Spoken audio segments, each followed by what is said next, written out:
So what's up everyone? I hope you are doing well and I welcome you in this video। और आज की इस video में प्यारे साथियों हम पढ़ने जा रहे हैं संज्ञा के बारे में।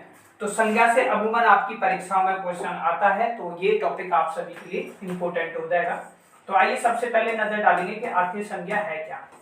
तो देखिए, संज्ञा के बारे में अगर मैं आपसे बात करूं तो आप जितनी भी चीजें अपने आसपास दिखाई दे रही हैं आपको, वो सभी क्या है, आपकी संज्ञाएं होती हैं। देखिए, जितनी भी चीजें अगर आप आसपास देखोगे वो कोई वस्तु हो सकती है, कोई स्थान हो सकता है या कोई व्यक्ति हो सकता है जिसको कोई ना कोई नाम दिया गया है। इसलिए एक शब्द में अगर बोला जाए तो संज्ञा बराबर क्या बन जाता है, हमारा नाम। यानी कि किसी भी चीज को, कोई भी किसी भी वस्तु, स्थान या भाव या क्रोध है जिसको नाम दिया गया है, वही क्या कहलाती है, हमारी संज्ञा कहलाती है। अब अमूमन प्रश्न यहाँ से तो नहीं होगा, तो इसे समझने के लिए सबसे पहले हमें जो है इसकी परिभाषा समझनी होगी। अब ये परिभाषा क्या कहती है, इसकी परिभाषा पर नजर डालते हैं। तो परिभाषा कहती है किसी, आप भी मेरे साथ साथ नोट्स बनाते हुए चलिए, किसी व्यक्ति, यहां पर हम लिखेंगे किसी व्यक्ति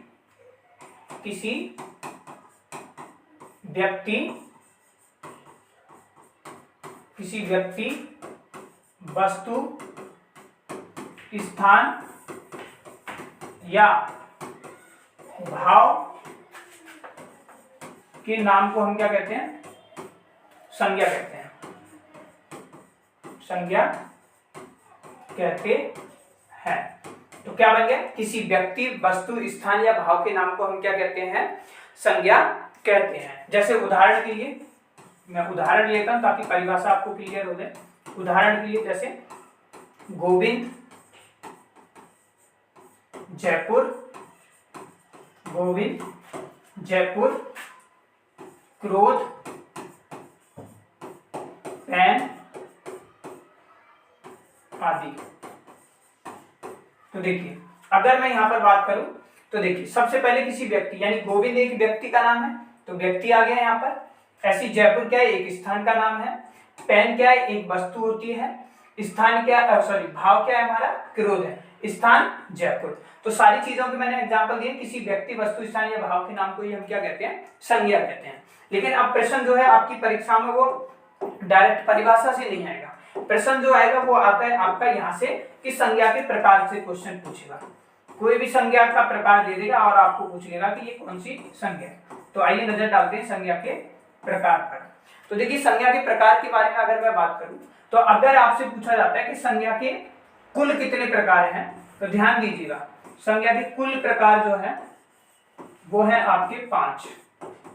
ठीक है, कौन कौन से हैं, व्यक्तिवाचक संज्ञा, जातिवाचक संज्ञा, भाववाचक संज्ञा और क्या है आपकी द्रव्यवाचक संज्ञा, और इसके अलावा जो बच जाती है वो है आपकी समुदायवाचक संज्ञा। ये 5 प्रकार होते हैं।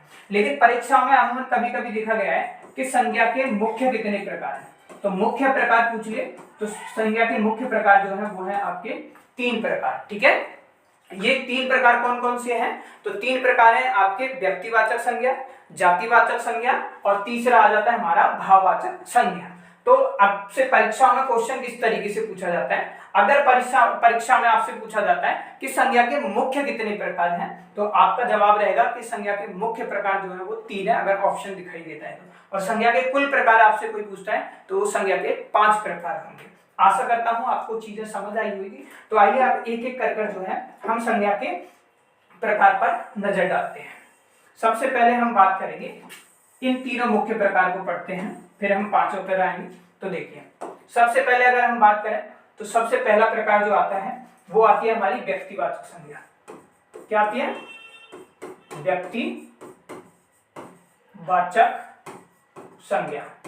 अब ये व्यक्तिवाचक संज्ञा क्या होती है, व्यक्तिवाचक संज्ञा वह संज्ञा होती है जो हमें क्या करेगी, किसी विशेष व्यक्ति का बोध कराएगी, यानी कि विशेष व्यक्ति के बारे में बात करेगी या स्थान विशेष के बारे में बात करेगी, स्थान विशेष, या हमारा क्या करेगी वो तीसरे नंबर पर किसी वस्तु विशेष के बारे में क्या करेगी, बात करेगी या उसका बोध हमें कराएगी। जैसे उदाहरण के लिए लीजिए, जैसे मैंने यहां पर लिया राम, तो राम क्या शब्द बन गया, राम जो है वो एक व्यक्ति विशेष के बारे में बात कर रहा है, इसलिए राम अगर आपसे पूछ ले जाए तो ये क्या बन जाएगी, हमारी व्यक्तिवाचक संज्ञा बन जाएगी। ऐसी स्थान विशेष के बारे में बात करें तो मैंने यहाँ पर लिख दिया जैसे दिल्ली, तो हम दिल्ली की बात कर रहे हैं, दिल्ली एक स्थान का नाम है और विशेष स्थान है, भारत की राजधानी है, तो आपको समझ आ गया कि ये क्या बन गया, हमारा एक व्यक्तिवाचक संज्ञा है। ऐसी वस्तु के बारे में बात करें तो मान लीजिए पेन बहुत सारे होते हैं, लेकिन पेन में अगर मैंने आपसे कह दिया जैसे सेलो का पेन,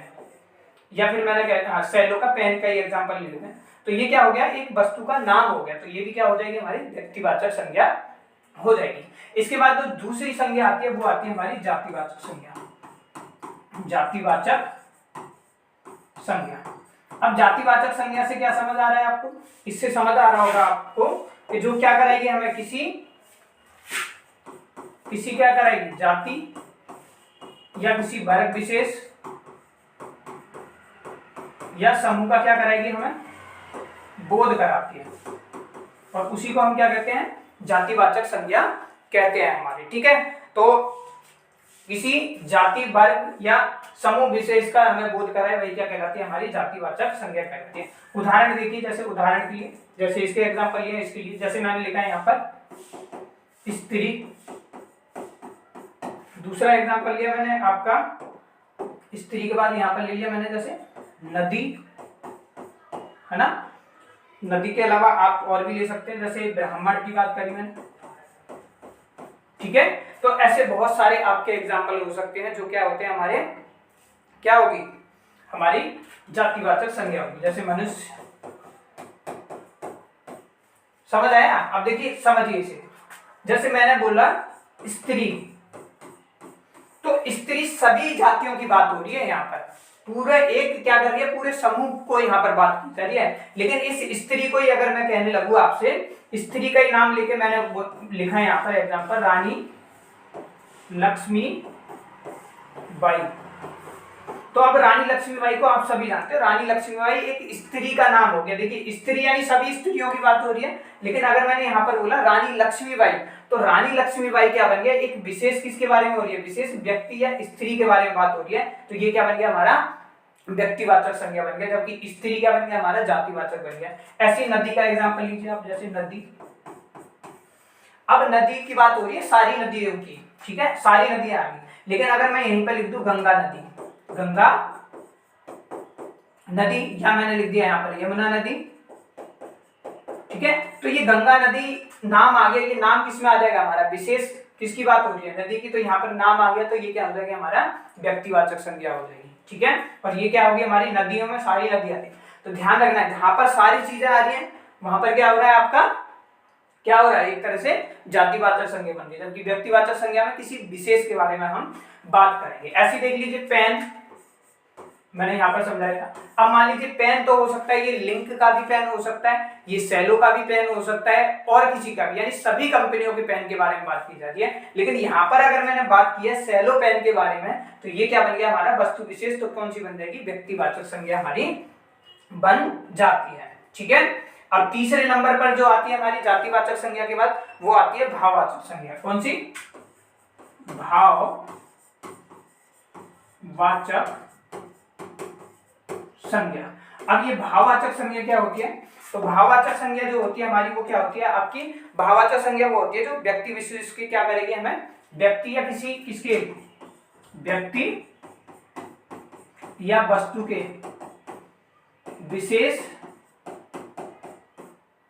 है, यहाँ पर विशेष गुण या दोष का क्या कराएगी, हमें बोध कराएगी यहाँ पर। ठीक है, तो कुल मिलाकर ये है कि यहाँ पर क्या है, व्यक्ति के गुण दोष और दशा व्यापार आ जाते हैं। गुण दोष, उसकी दशा या व्यापार के बारे में क्या कराएगी, हमें बोध कराएगी। ठीक है, तो व्यक्ति वस्तु के क्या है, गुण दोष दशा व्यापार का जो बोध कराए वही क्या कहलाएगी, हमारी भाववाचक संज्ञा कहलाएगी। उदाहरण के लिए देखिए, जैसे उदाहरण के लिए मैंने लिखा है यहाँ पर बुढ़ापा। ठीक है, अब ये मैंने बुढ़ापा लिखा, तो बुढ़ापा क्या है, एक दशा को दर्शा रहा है, इसलिए ये क्या बन जाएगी, हमारी भाववाचक संज्ञा बन जाएगी। क्या बन जाएगी, भाववाचक संज्ञा बन जाएगी। ठीक है, ऐसे देखिए मैंने यहाँ पर लिखा बचपन, ये भी क्या अवस्था को दर्शा रहा है, मैंने लिख दिया यहाँ पर मिठास, ठीक है, ये ऐसे बहुत से शब्द होते हैं जो किसी व्यक्ति के क्या है, गुण मिठास बता रहा है, दशा बता रहा है, बुढ़ापा बचपन एक अवस्था ही तो होती है, दशा ही तो बताता है हमारा। ठीक है, जैसे कुछ दोष हो सकता है, जैसे घबराहट है, घबराहट होगी। ठीक है, जैसे घबराहट, ठीक है, ऐसी गुस्सा आपका हो सकता है। ठीक है, तो ये सभी किसमें आते हैं, हमारे भाववाचक संज्ञा में आते हैं। आशा करता हूं आपको तीनों समझ आई होगी, व्यक्तिवाचक संज्ञा, जातिवाचक संज्ञा और भाववाचक संज्ञा। आगे चलते हैं, आगे देखिए आप, दो संज्ञा और है हमारी जो बहुत ईजी है, अब ये यहीं से निकली हुई है, कुल 5 हो जाएंगी। ठीक है, चौथे नंबर पर आ चुके हैं हम। ठीक है, ये जो संज्ञा होती है वो कौन सी होती है, हमारी द्रव्यवाचक संज्ञा होती है। कौन सी होती है, द्रव्यवाचक संज्ञा। अब द्रव्यवाचक संज्ञा कौन सी होती है, जिसको क्या है, जिसको मापा, मापने का मतलब यह है नापा, नापना बोलते हैं बहुत सी जगह, जिसको मापा या नापा जा सके। किसमें, जैसे कुछ को आप कुछ चीज लेने गए दुकान वाले से, जैसे घी लेने गए तो वो क्या करेगा, उसे केजी में नाप के देगा, है ना, लीटर में नाप के देगा। दूध लेने गए तो जैसे, तो इसके उदाहरण क्या बन जाएंगे, इसके बहुत सारे उदाहरण बन जाएंगे, जैसे घी, गुड़, तेल आदि। ठीक है, तो मतलब क्या निकल के आ रहा है, ये उदाहरण है इसके, मतलब क्या निकाल के आया, द्रव्यवाचक संज्ञा क्या होती है, जिसको नापा या तोला जा सके। ठीक है, तो वो क्या कहलाएगी, हमारी क्या कहलाएगी, वो हमारी द्रव्यवाचक संज्ञा कहलाएगी। इसके बाद जो अगली संज्ञा आती है वो आती है हमारी समूहवाचक संज्ञा। कौन सी आएगी, समूहवाचक तो पढ़ा दी, सॉरी, समुदायवाचक, समुदायवाचक संज्ञा। अब ये समुदायवाचक संज्ञा क्या होगी, तो देखिए समुदायवाचक संज्ञा क्या होती है, जो हमारे किसके बारे में बात करेगी, जो समूह का क्या करेगी, प्रतिनिधित्व करेगी। क्या करेगी, जो समूह का क्या करेगी, हमारी जो समूह का प्रतिनिधित्व करे, यानी कि इसमें प्रतिनिधित्व होगा, करे, उसी को हम क्या बोलेंगे, समुदायवाचक संज्ञा बोलेंगे। जैसे मैंने बोला, जैसे मैंने एग्जांपल के लिए लिया, कक्षा है, मेला, भीड़। ठीक है, तो इसमें क्या हो रहा है, एक समूह का प्रतिनिधित्व हो रहा है, एक समूह की झलक होती है। तो ये पांचों संज्ञा हमने पढ़ ली है। अब कुछ विशेष चीजें जो आपको ध्यान रखनी है संज्ञा के बारे में, ये चीजें आप नोट कर लिखना चाहें तो ऐसे नोट डालिए और लिख लीजिए। नोट कर आपको क्या लिखना है कि संज्ञा के साथ क्या है, कारक चिन्हों का प्रयोग जो किया जाता है वो पृथक से किया जाता है। तो संज्ञा के साथ जो भी कारक चिन्ह होंगे, संज्ञा के साथ कारक चिन्हों का प्रयोग पृथक यानी कि अलग से किया जाता है। जैसे मैंने लिखा उदाहरण सेवा, ये उदाहरण है सेवा, और यहाँ पर मैं क्या लिखूंगा अलग से ने। ठीक है, क्या लिखा मैंने, सेवा मैं लिख दिया। ऐसी दूसरा उदाहरण लो, जैसे मैंने लिखा रमेश ने। ठीक है, कर्ता ने, कर्म को, ये हमने पढ़ा है ना, आगे चलकर पढ़ेंगे कारक। तो ये सब क्या है, संज्ञा में क्या है, इनका प्रयोग जो होगा बिल्कुल अलग से किया जाएगा। लेकिन जबकि हम बात करें, इसी में लिख लेना नोट करके, दूसरा नोट टू, जबकि सर्वनाम में क्या होगा प्यारे दोस्तों, सर्वनाम में जो प्रयोग होगा, सर्वनाम में क्या है, संयुक्त रूप से प्रयोग किया जाता है। तो जबकि सर्वनाम में संयुक्त यानी कि मिलकर, संयुक्त रूप से किया जाता है। आप इसमें रूप काट लीजिए, यानी कि संयुक्त रूप से, सॉरी हाँ ठीक है, संयुक्त रूप से किया जाता है। ठीक है, ये रूप आप बिल्कुल सही कर लीजिएगा, मैं इसको दोबारा लिख देता हूं, संयुक्त रूप से किया जाता है। जैसे देखिए मैंने लिखा उस, और इसमें लगा दिया ने, है ना, क्या बन गया, उसने। मैंने बोला मुझसे, ठीक है। जबकि ये क्या होते हैं, सर्वनामी तो है हमारे, लेकिन इनके साथ क्या हो रहा है, मिलके हो रहा है ना। जैसे अपने हो गया, आदि।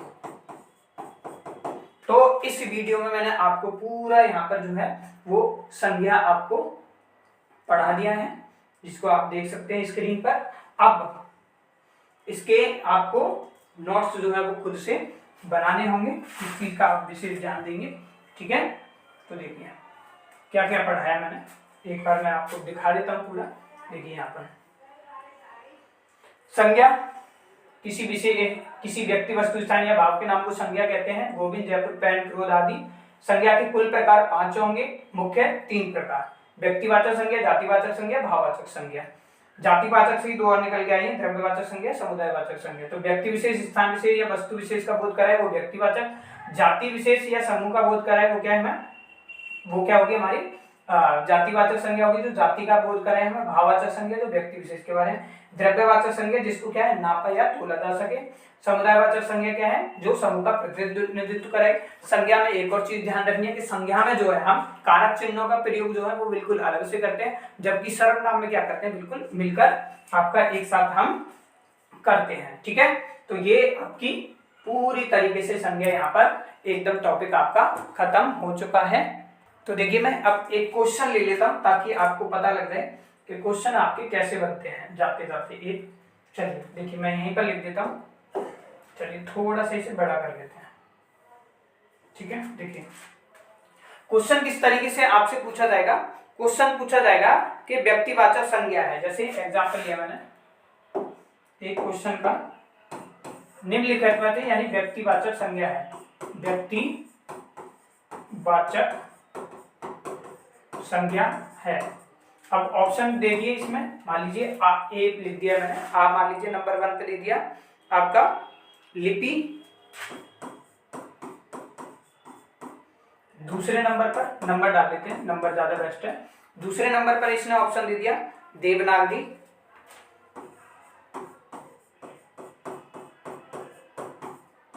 और थर्ड नंबर पे आपका ऑप्शन क्वेश्चन में दिया हुआ है वो है बच्चे या फिर भाषा। अब आपको इसमें से बताना है कि निम्नलिखित में से कौन सी व्यक्तिवाचक संज्ञा है इन चारों में से। तो देखिए अगर आप लिपि देखोगे, हमने क्या करी, व्यक्ति विशेष के बारे में बात करेंगे। व्यक्तिवाचक संज्ञा किसमें, व्यक्ति विशेष के बारे में, वस्तु विशेष की या स्थान विशेष के बारे में अभी हमने देखा। देखिए देव लिपि क्या हो सकती है, बहुत सारी लिपि हो सकती है ना। जैसे देवनागरी लिपि हो सकती है, गुरुमुखी लिपि हो सकती है। तो किसी विशेष के बारे में तो नहीं कर सकता, तो ये ऑप्शन नहीं हो सकता। अब बच्चों की बात हो रही है, तो बच्चे तो बहुत तरीके के होते हैं ना। बच्चे तो क्या है, लड़का भी हो सकता है ना, और लड़की भी हो सकती है। जबकि भाषा के बारे में बात करें, भाषा क्या हो सकती है, हिंदी भी हो सकती है, इंग्लिश भी हो सकती है ना, उर्दू भी हो सकती है। तो बहुत सारी भाषाएं हो सकती है, तो ये भी नहीं हो सकती। लेकिन देवनागरी जो दे दिया, अब यहाँ पर देवनागरी का कुछ अलग हो सकता है क्या, नहीं हो सकता। तो यही क्या होगा, इसका करेक्ट आंसर होगा। ध्यान से देखिएगा, देखो लिपि की अगर बात करें, देवनागरी हो सकती है, गुरुमुखी हो सकती है, और भी देवनागरी। जैसे देवनागरी हिंदी संस्कृत हिंदी की होगी, गुरुमुखी की अगर हम बात करते हैं जैसे पंजाबी की होगी। बच्चे जो है, बच्चे हम लड़के को भी बोल देते हैं, लड़की को, जब जेंडर नहीं पता होता। ऐसी भाषा बहुत सारी हो सकती है। क्या देवनागरी हो सकता है, लेकिन एक विशेष के बारे में बात कर दिया ना भाषा के बारे में, तो विशेष क्या हो गया हमारा, देवनागरी क्या हो जाएगा हमारा, बिल्कुल करेक्ट ऑप्शन हो जाएगा। इस तरीके से आपकी परीक्षा में क्वेश्चन आएंगे, जिसकी आपको इन क्वेश्चन की भी प्रैक्टिस कराई जाएगी। तो ये था आज का वीडियो, फिलहाल आपको अच्छा लगा होगा। तो मिलते हैं आपसे नेक्स्ट वीडियो में। कोई डाउट एवं सजेशन है आपका तो आप हमें कमेंट जरूर कीजिएगा, यानी कि जो भी डाउट आपका रहता है। तो मिलते हैं आपसे नेक्स्ट वीडियो में। Thank you for watching.